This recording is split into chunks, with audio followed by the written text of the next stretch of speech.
here is Our Miss Brooks, starring Eve Arden.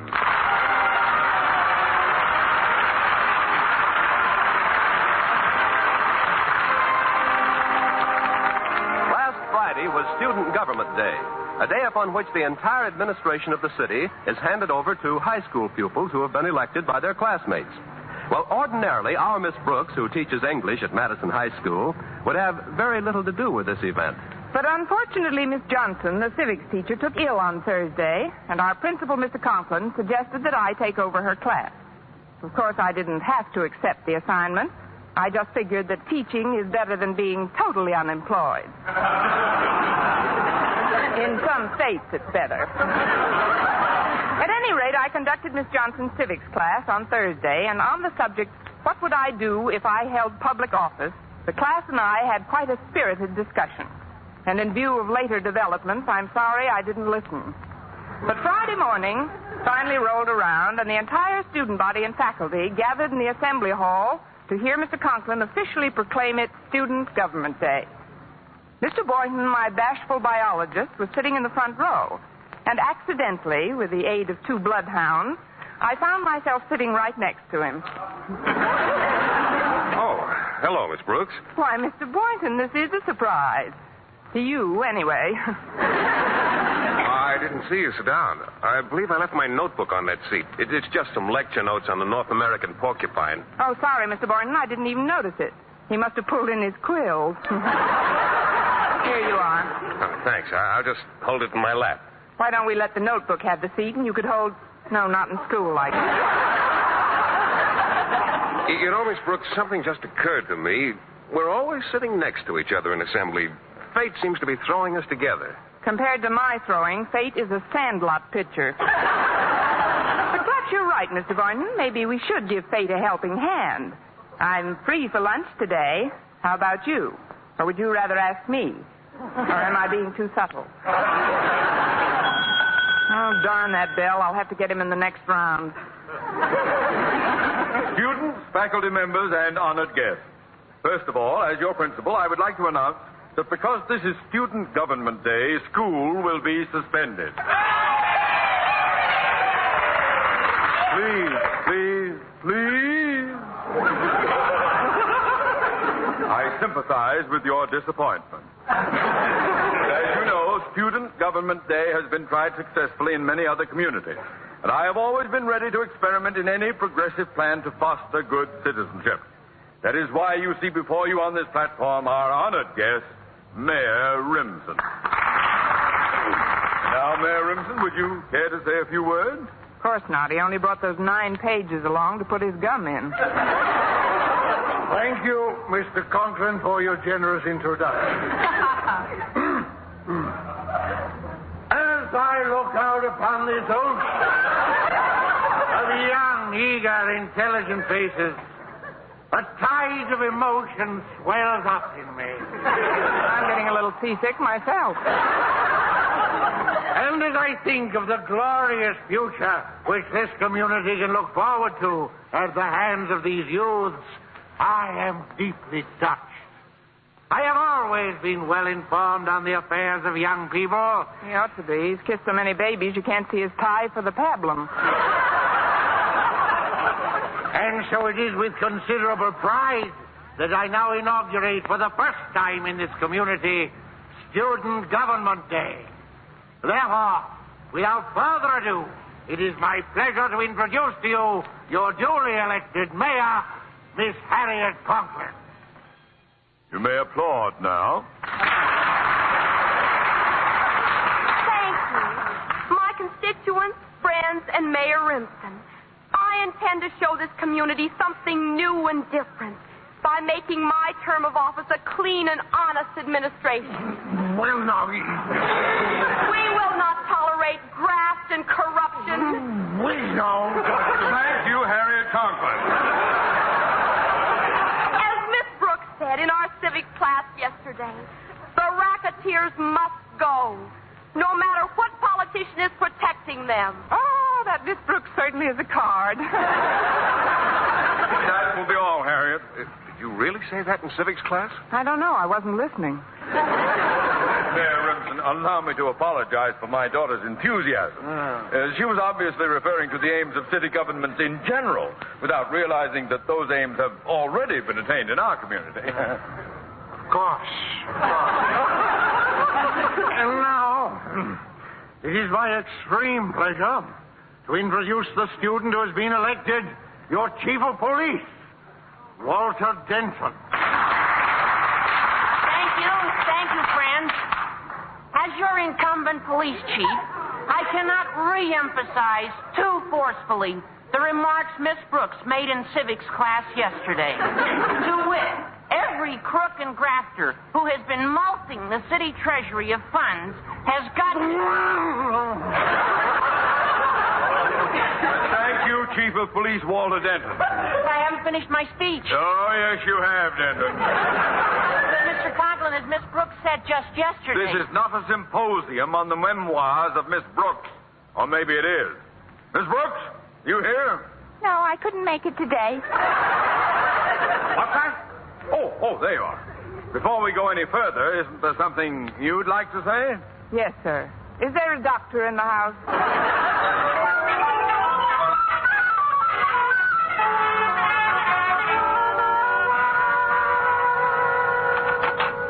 You sent for me, Mr. Conklin? Yes, Miss Brooks, I did. In spite of my abject apologies, Mayor Remsen left here in a very ugly mood. Now, Miss Brooks, just what happened in civics class yesterday? Well, we had an open discussion, and somebody opened it wider than I realized. But we only discussed corrupt city administrations in general, Mr. Conklin. We made no specific mention of Mayor Remsen's corrupt administration. Never mind what you mean.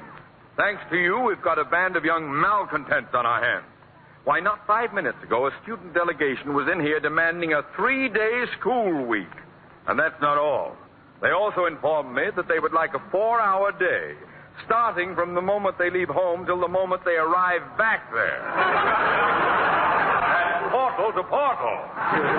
Next thing you know, they'll be wanting time and a half for leaving the room. There's no telling how far this thing can go.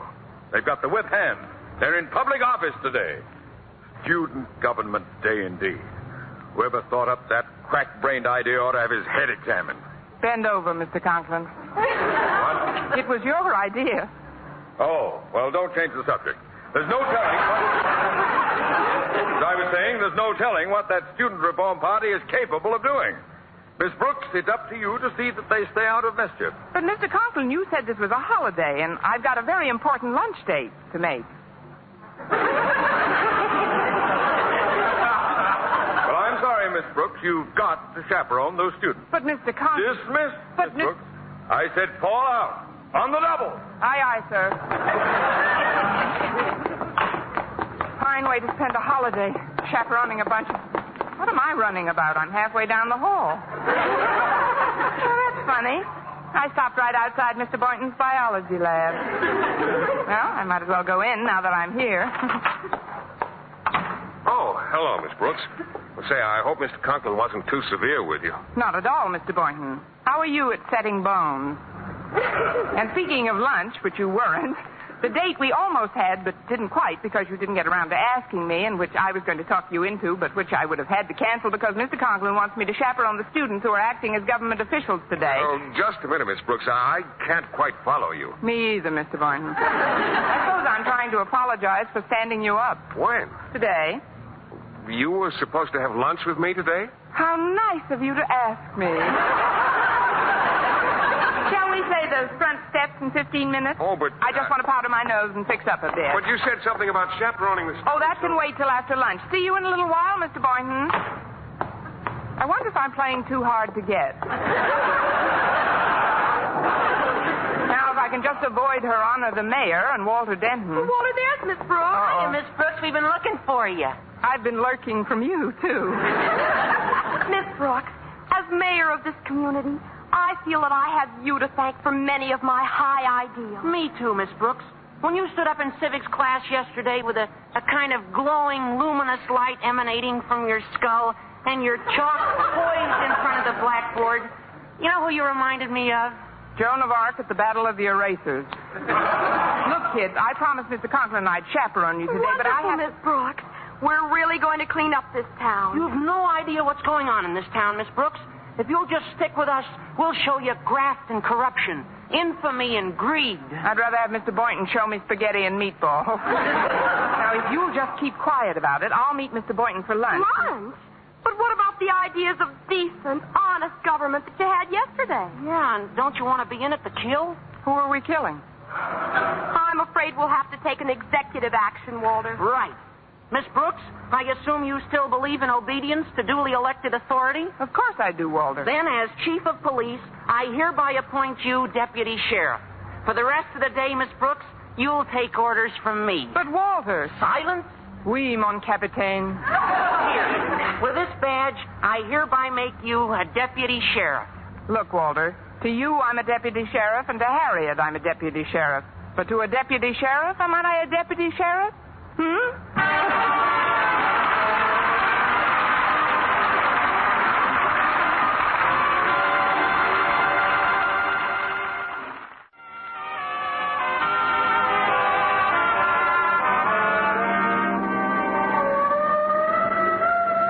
You'd better pull over, Walter. Why, Miss Brooks?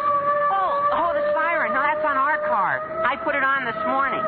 I don't want to see insubordinate, Chief, but just where are we going? To the Jackpot Amusement Company's warehouse. We've been watching the place for weeks, Miss Brooks, in preparation for today.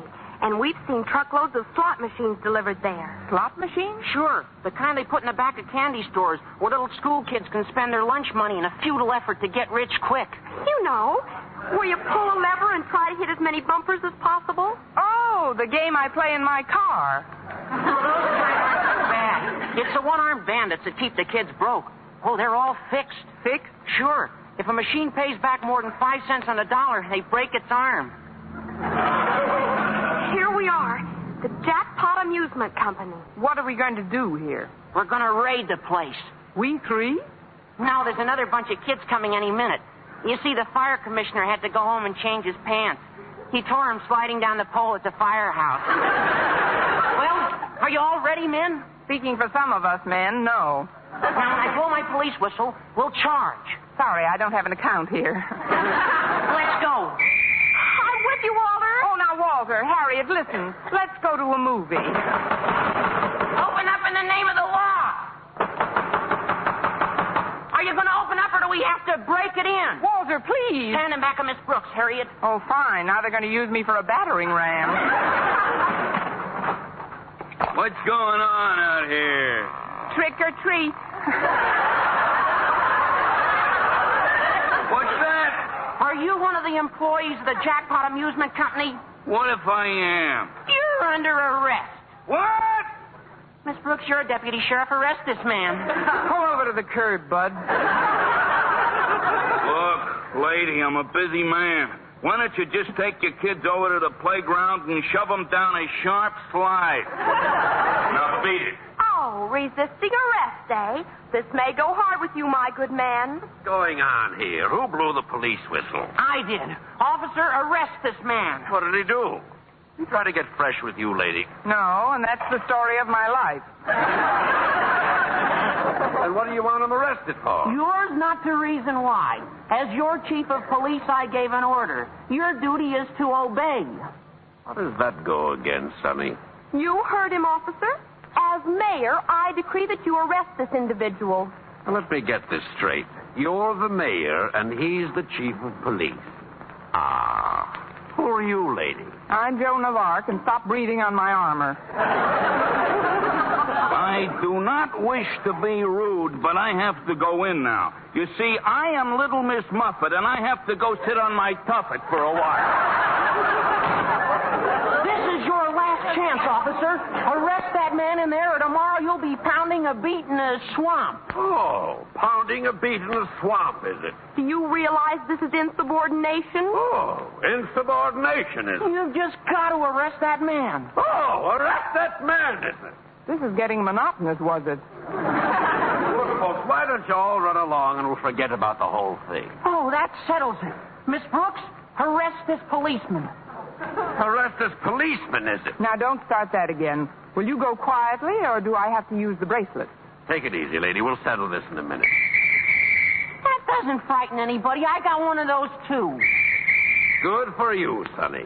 Some people don't seem to be familiar with the Constitution of the United States, which says, we, the people of the United States Or, of America, for that matter, the in order to Declaration form of a more Independence, perfect union, establish justice. Little Jack Horner sat in the corner eating his Christmas pie.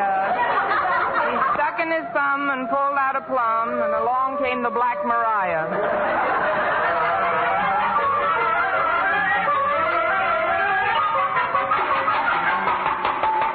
Guard! Oh, guard! That's no use, Miss Brooks. He won't even listen to us. Let me call him. After all, I'm still mayor. Fine mayor. She's been in office 6 hours and the whole administration's up the river. Much your fault as mine. You and your police whistle. Now, don't start bickering, children. Maybe if we behave ourselves, they'll make us trustees. Hello out there. Oh, guard. Jailer. Turnkey. Shut up! My, what ill-bred screws.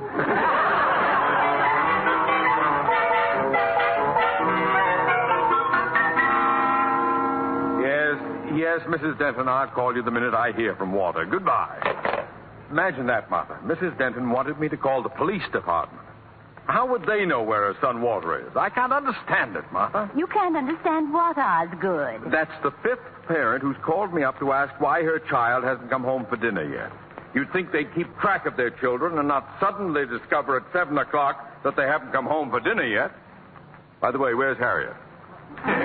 She hasn't come home for dinner yet. What? Well, don't just stand there. Do something. Call Miss Brooks. I put the children in her charge. Call the police. The Bureau of Missing Persons. Get the district attorney. Contact the mayor. Find out if there's somebody else. Why don't they... Well, maybe you could get a hold of them. But I don't know what you're just standing there for. I'm here to... I'm trying to... You're not concerned. Why don't you do something? Here, go on. Osgood! Sometimes you sound like a walrus caught in a turkey staff. I did call Miss Brooks. Mrs. Davis says she wasn't home yet. Poor woman. She's had dinner on since 6. She's terribly worried about her stewed tomatoes. Please stop sniveling about Mrs. Davis's tomatoes. We've got our own tomato to worry about. Please, dear, calm down a little. Here, have some fruit. It's very good for the nerves. I don't want any fruit. Oh, that's probably Harriet now. I'll answer it. I mustn't lose my temper. I must be calm. Hello? Osgood, you're talking in a banana. No wonder with the house all cluttered up with fruit bowls. Hello? Is that you, Harriet? No, Osgood. This is Margaret Davis. Oh. I've just had a call from Miss Brooks. You have? Yes, Osgood. Harriet, Walter Denton, and several of the other students are with her. Oh, well, thank heaven. Tell me, Margaret, where are the children and Miss Brooks? They're in jail, Osgood. Fine. You see, Martha, I told you there was nothing to worry about. Miss Brooks and the children are all in jail. Martha, take this phone out of my hands and put back the banana.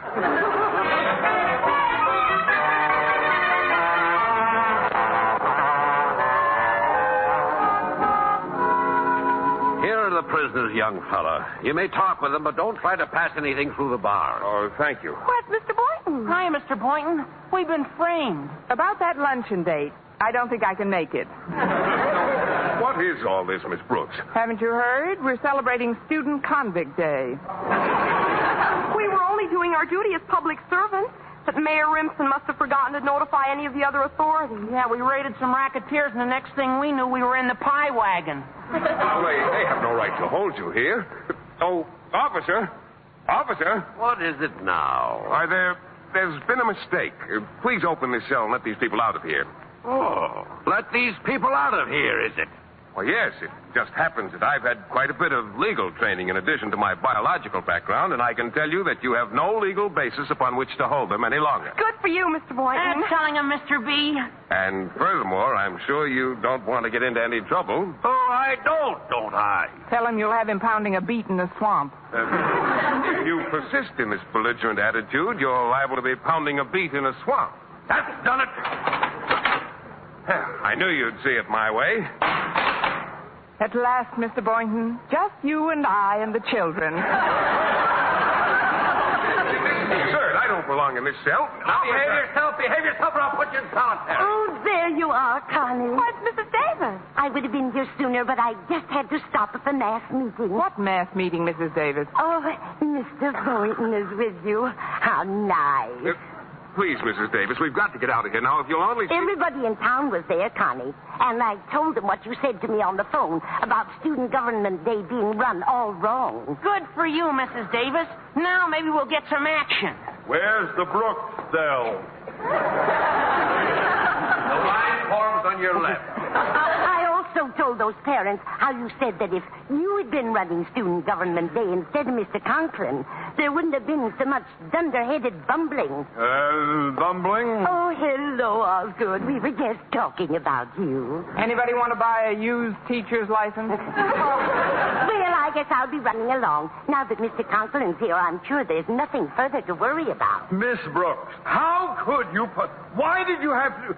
When were you... Oh, please, Mr. Conklin, remember your blood pressure. It wasn't Miss Brooks' fault, Daddy. Don't blame her. And you, Harry, in prison.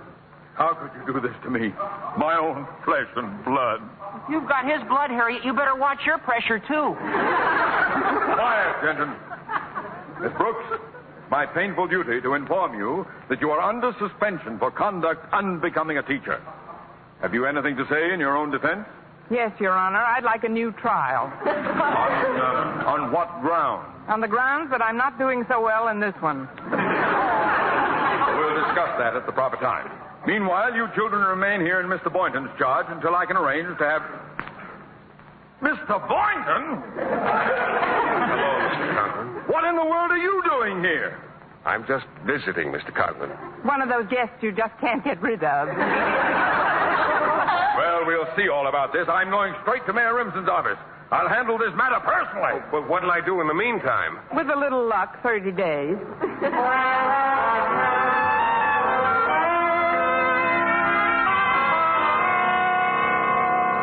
Well, you've done a lot for me, H.J., but I can't understand why we're dumping this slot machine deal. Because it's too hot, Mayor. Besides, our cut ain't big enough. Also, the people are up in arms. The people, what do they know about it? Ed, I'm surprised at you. What do my initials stand for? H.J., Honest Jim.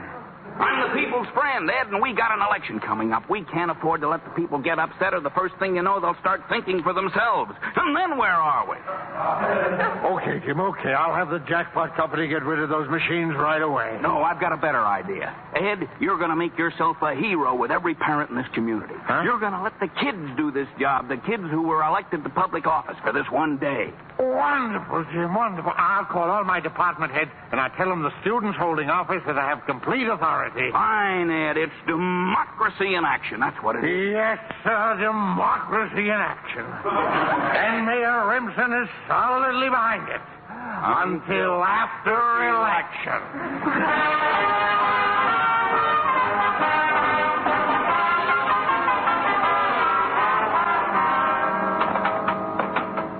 Which one of you is Mayor Harriet Conklin? I am. Step out, please.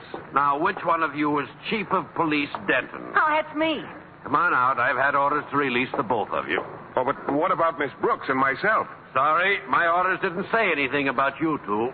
But I insist that you release them immediately. Quiet, Walter. Orders are orders.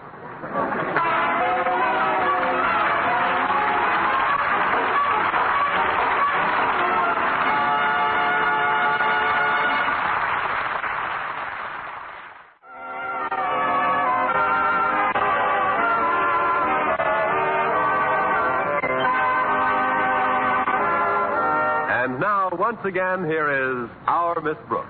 Well, in spite of everything, Walter and Harriet got us out of jail promptly. And that wasn't the only thing Student Government Day accomplished. The racketeers left town almost immediately. In fact, the very next day, Walter took me out to the jackpot warehouse for a last look at the place. Pretty deserted now, isn't it? Yes, it is, Walter. Let's go in and see if they've cleaned out the slot machine. I'm going to look around in back, Miss Brooks. Go ahead, Walter. Hey, here's one of those nickel machines. What a racket. Naturally, 2 lemons and an anchovy. If I've said it once, I've said it 1,000 times. Crime does not pay.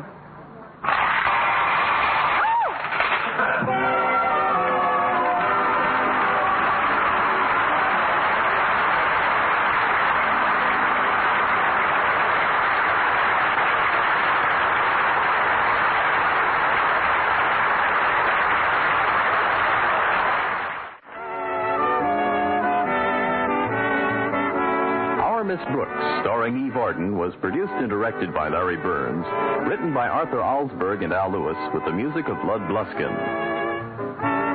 Mr. Conklin was played by Gail Gordon. This program came to you from the Frankfurt studios of the American Forces Network Europe and was prepared for rebroadcast over this network by specialist Ed Barron.